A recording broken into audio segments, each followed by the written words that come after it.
In this week's video, I'm going to be talking about the day that my dad died. Not because I want anybody to feel sorry for me, but I just hope that what I went through might be able to help somebody else who might be in a similar situation themselves. This happened in December 2009, and my sister was home for school holidays, and my dad, he was a shed builder. He was working with his brother in Yarrawonga. He was away for like 2 weeks while he was working there, and it was on the 16th of December around 5 o'clock in the afternoon. My dad called just to see how everything was going, if everything's okay at home. And we're like, yeah, it's fine, we're all good. And he said, yeah, I'll call tomorrow night to see how everything's going.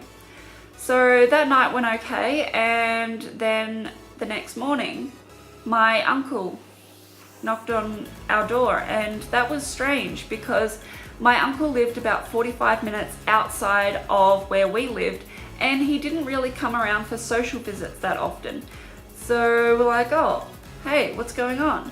And he walked in the door and he said, your dad and your uncle has died. And I was like, what? No, you're kidding, right? I wanted it to be a joke, but who would joke about that? But I desperately wanted this to be a joke. I did not want it to be true. So what happened was my dad owned a little microlight aeroplane, the little glider things, and it crashed. He crashed it.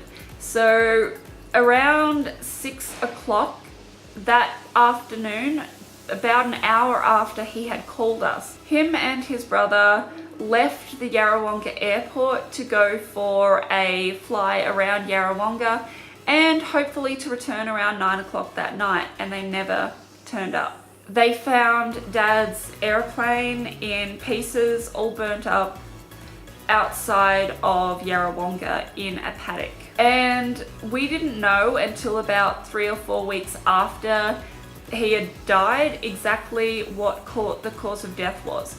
And what happened was, with those aeroplanes, they have a tendency to tilt when they turn. And as my dad turned the plane to go back in the other direction, the plane tilted, the side wing hit the paddock, plane exploded, and they died instantly.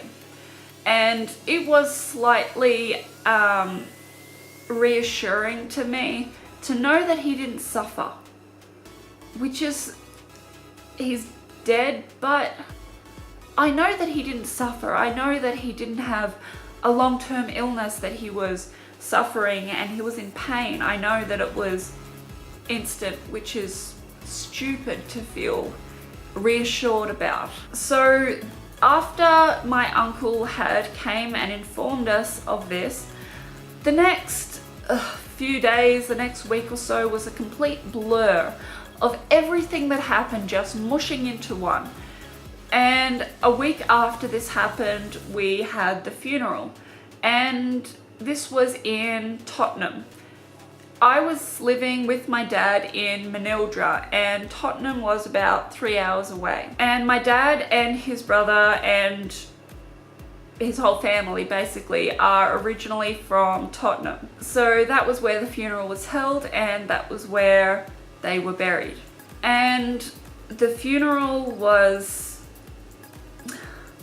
it was weird. I kept expecting my dad to come out of the corner and say, surprise, it's just a joke, I'm not really dead, got ya. But that didn't happen. It's a sick thing to joke about, and I wanted it to be a nasty joke, but it wasn't. So the funeral happened, and the song that played at the end of the funeral was The Boys from the Bush, which suited my dad and my brother perfectly because they were from the bush, and then they're back in town. But the sad thing was that they're back in town to be buried. Everyone goes through grief completely differently, and there is no right or wrong way to grieve. There's lots of different stages of grief. There's denial, there's acceptance, there's anger, there's sadness, there's everything, but there is no order that you have to grieve in. And that, even if you don't experience any of that and it's completely different, there's no way that you're supposed to grieve. The way I dealt with it was writing things down. I wrote a letter to my dad for him to be buried with. I wrote down stories. I made up stories. I wrote poems. I wrote a poem for my dad. Your footprint we still see, your heart will always shine. The love will stay forever in this place you left behind. You lived a life of wind and rain, of paddocks, dirt and trees. This place you see now far behind is with you now in dreams. My sister asked me about 4 years after my dad had died, she said, I don't cry about dad. Is that normal? And I said, yes. There is no normal. After you've grieved for someone, there is no right or wrong way to grieve. If you cry, great. If you don't, that's fine. If you want to talk, talk. If you don't want to talk, don't talk. Don't think that there is a proper way that you're supposed to do this. You're going to figure it out yourself. And I guarantee you that down the track, it is going to get easy. You never get over it. You always miss them.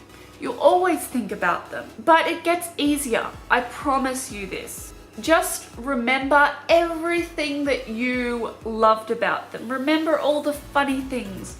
Remember the photos. Look at the photos. Don't think of this person is dead.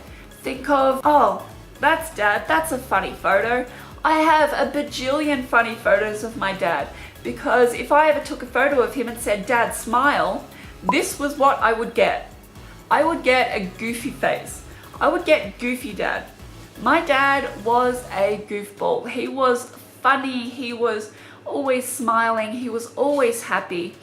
And that's what I choose to remember. So it's been about, I don't know, 7 years, give or take, since my dad died. And yeah, it gets easier. It gets easier to talk about. It gets easier to think of them. It gets easier to look at photos and videos. I remember his voice. It's always in my head. He's always in my head. And this is corny as hell, but they stay here. They are always here.